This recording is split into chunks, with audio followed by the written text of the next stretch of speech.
السلام علیکم ورحمۃ اللہ وبرکاتہ۔ الحمدللہ کفا وسلام علی عبادہ الذین اصطفیٰ، اما بعد۔ محترم ناظرین کرام، آسان درس قرآن کے اندر 27ویں پارے کا 5واں رکوع ہے، جس کے اندر سورہ نجم سورہ نمبر 53 کی شروع کی 25 آیتیں ہیں۔ اعوذ باللہ من الشیطان الرجیم، بسم اللہ الرحمن الرحیم۔ والنجم اذا ہوا، گرنے والے غائب ہو جانے والے ستاروں کی قسم۔ ما ضل صاحبکم وما غوا، اے مکہ والو تمہارے ساتھی یعنی محمد صلی اللہ علیہ وسلم نہ گمراہ ہیں اور نہ بھٹکے ہوئے ہیں۔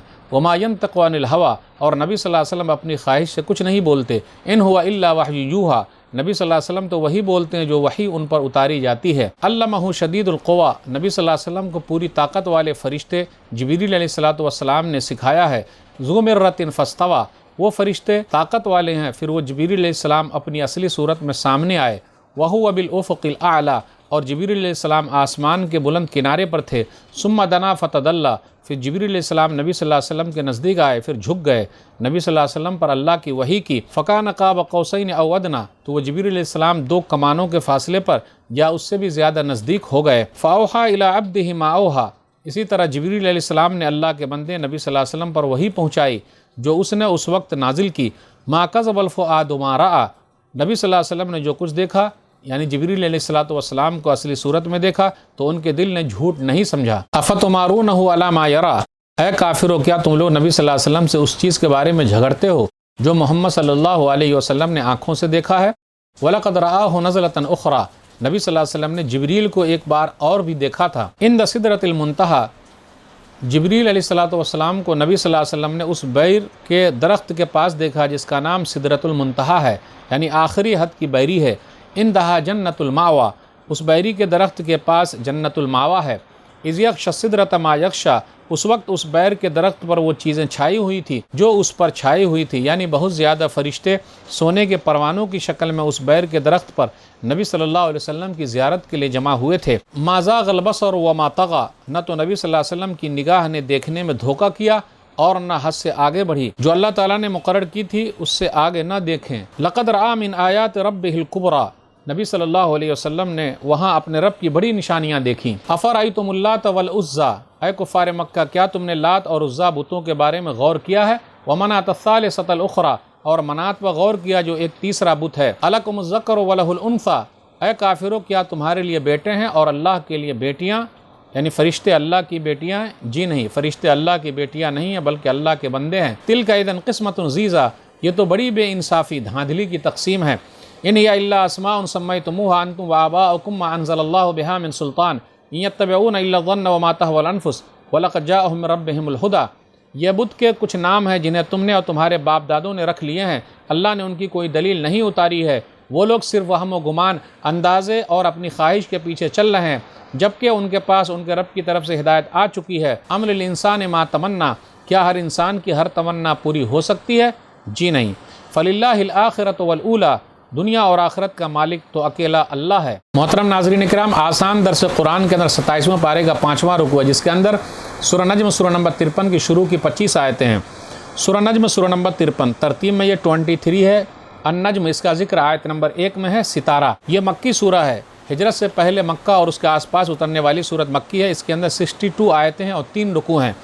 سورہ نجم کا خلاصہ، سورہ نجم کے شروع میں ستارے کی قسم کھا کر نبی صلی اللہ علیہ وسلم کے بارے میں کہا گیا کہ نبی صلی اللہ علیہ وسلم پاگل نہیں ہیں، مجنون نہیں ہیں، وہ تو وہی بولتے ہیں جو ان کے اوپر وحی کی جاتی ہے، اللہ کی طرف سے جو چیز اتاری جاتی ہے۔ اس کے بعد معراج کا واقعہ ہے، نبی صلی اللہ علیہ وسلم کو آسمان کی سیر کرائی گئی ہے۔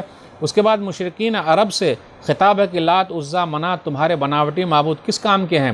اس کے بعد ہے کہ فرشتے بھی اللہ کی اجازت کے بغیر کسی کی سفارش نہیں کر پائیں گے۔ اس کے بعد ہے کہ ہر انسان کے لیے وہی ہے جو اس نے کوشش کی ہے۔ اس کے بعد ہے اللہ کے بارے میں کہ وہی ہنساتا ہے، وہی رلاتا ہے، وہی مارتا ہے، وہی جلاتا ہے، کسی کو مالدار بنا دیتا ہے۔ اس کے بعد قوم عاد، قوم سمود، قوم نوح اور قوم لوط کا ذکر ہے کہ اللہ تعالیٰ نے کس طریقے سے ہلاک کر دیا۔ اس کے بعد قرآن کے بارے میں کہ تم تعجب کرتے ہو لوگوں کے بارے میں کہ وہ ہنستے ہیں روتے نہیں ہیں، کیوں نہیں؟ ایسا ہونا چاہیے کہ وہ ہنسے کم روئیں زیادہ، آخر میں ہے اللہ کو سجدہ کرو، اسی اللہ کی عبادت کرو۔ سورہ نجم کی فضیلت یہ ہے کہ نبی صلی اللہ علیہ وسلم کے بارے میں آیا عبداللہ بن مسعود رضی اللہ تعالیٰ عنہ کہتے ہیں کہ یہ پہلی سورہ ہے جسے رسول اللہ صلی اللہ علیہ وسلم نے کفار کے مجمع میں، جہاں وہ لوگ جمع تھے، وہاں آپ نے تلاوت کی۔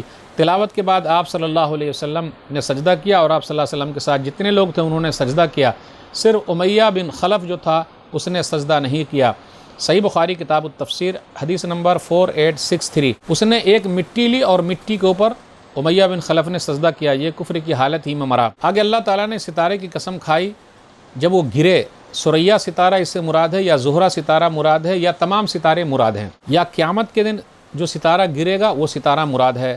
ما ضل صاحبکم وما غوی، جواب قسم یہ ہے کہ تم لوگوں کا ساتھی یعنی نبی صلی اللہ علیہ وسلم یہ بہکے ہوئے نہیں ہے، گمراہ نہیں ہے، ٹیڑھے راستے پر نہیں ہے، بلکہ وہ سیدھے راستے پر ہیں۔ اب اس کے بعد یہ ہے کہ نبی صلی اللہ علیہ وسلم وحی کے بغیر کچھ نہیں بولتے، وما ينطق عن الهوى ان هو الا وحی یوحى۔ اب اس کے بعد آگے یہ بیان کیا جاتا ہے کہ نبی صلی اللہ علیہ وسلم کے بارے میں جو کہا گیا کہ آپ کیا بولتے ہیں، وہ تو اپنی طرف سے کچھ نہیں بولتے بلکہ وحی جو اتاری جاتی ہے وہی بولتے ہیں، یہاں تک کہ نبی صلی اللہ علیہ وسلم مذاق میں بھی ادھر ادھر کی بات نہیں بولتے تھے۔ ایک حدیث کے اندر آیا سنن ترمذی کتاب البر والصلہ حدیث نمبر 1990، ابو ہریرہ رضی اللہ تعالیٰ عنہ کہتے ہیں ان لوگوں نے کہا اللہ کے رسول صلی اللہ علیہ وسلم آپ ہمارے ساتھ مذاق کر رہے ہیں، کھیل رہے ہیں؟ تو نبی صلی اللہ علیہ وسلم فرمایا انی لا اقول الا حقا، میں مذاق میں بھی حق ہی بولتا ہوں۔ اس کے بعد آیت نمبر 5 سے آیت نمبر 18 تک معراج کا واقعہ، نبی صلی اللہ علیہ وسلم کو معراج کرائی گئی ہے۔ دیکھیے سورہ اسراء سورہ نمبر 17 میں ذکر تھا کہ نبی صلی اللہ علیہ وسلم مکہ سے فلسطین آئے تھے، بیت المقدس آئے تھے، اب وہاں سے جو سلسلہ شروع ہوا اس کا ذکر یہاں ہے، سورہ نجم سورہ نمبر 53 میں ہے۔ آیت نمبر 9 پر غور کیجیے، فکان قاب قوسین او ادنی، تو وہ جبریل علیہ السلام 2 کمانوں کے فاصلے پر یا اس سے بھی زیادہ نزدیک ہو گئے۔ نبی صلی اللہ علیہ وسلم نے نبی بننے کے بعد کچھ دنوں کے بعد ہی جبریل امین کو آسمان دنیا کے افق پر پہلی بار اصلی صورت میں دیکھا تھا۔ عبداللہ بن مسعود رضی اللہ تعالیٰ عنہ کا بیان ہے کہ رسول اللہ صلی اللہ علیہ وسلم نے جبریل امین کو دیکھا، ان کے 600 پر تھے۔ صحیح مسلم کتاب الایمان حدیث نمبر 174۔ آیت نمبر 13 پر غور کیجیے، وَلَقَدْ رَآهُ نَزْلَةً أُخْرَىٰ، نبی صلی اللہ علیہ وسلم نے جبریل امین کو ایک بار اور بھی دیکھا ہے۔ نبی صلی اللہ علیہ وسلم نے جبریل امین کو اصلی صورت میں دوسری بار 7ویں آسمان پر دیکھا۔ نبی صلی اللہ علیہ وسلم نے معراج میں اللہ کو نہیں دیکھا۔ مسروق نے ام المومنین عائشہ رضی اللہ تعالیٰ عنہ سے سوال کیا، وہ خود کہتے ہیں کہ میں نے کہا اے ایمان والوں کی ماں، کیا نبی صلی اللہ علیہ وسلم نے معراج کی رات میں اپنے رب کو دیکھا تھا؟ عائشہ رضی اللہ تعالیٰ عنہ نے کہا تم نے ایسی بات کہی ہے میرے رونگٹے کھڑے ہو گئے، کیا تم ان 3 باتوں سے بھی ناواقف ہو؟ جو شخص بھی تم سے یہ 3 باتیں کہے وہ پکا جھوٹا ہے۔ فقط کذب من حدثک ان محمد صلی اللہ علیہ وسلم رأى ربہ فقط کذب، جو شخص یہ کہتا ہے کہ محمد صلی اللہ علیہ وسلم نے معراج کی رات میں اپنے رب کو دیکھا تھا وہ جھوٹا ہے۔ صحیح بخاری کتاب التفسیر حدیث نمبر 4855۔ ابو ذر رضی اللہ تعالیٰ عنہ نے نبی صلی اللہ علیہ وسلم سے پوچھا هل رأیت ربک، کیا آپ نے اپنے رب کو معراج میں دیکھا؟ تو نبی صلی اللہ علیہ وسلم فرمایا نور انا اراہ، وہ تو روشنی ہے، میں کیسے دیکھ سکتا ہوں۔ صحیح مسلم کتاب الایمان حدیث نمبر 178۔ نبی صلی اللہ علیہ وسلم کو معراج میں تحفے ملے ہیں۔ معراج کے تحفے کیا ہیں؟ صحیح مسلم کتاب الایمان حدیث نمبر 173۔ 3 چیزیں نبی صلی اللہ علیہ وسلم کو دی گئی ہے۔ نمبر 1 اوتیہ الصلوات الخمس، 5 وقت کی نمازیں۔ نمبر 2 وأوتیہ خواتیم سورۃ البقرہ، اور سورہ بقرہ کے اخیر کی 2 آیتیں آمن الرسول سے لے کر اخیر تک۔ وغفر لمن لم یشرک باللہ من امتی شیئا المقہمات، اور اس کے بعد جس نے اللہ کے ساتھ شرک نہیں کیا ہے اگر اس کے گناہ بہت زیادہ ہیں تو سب کی معافی۔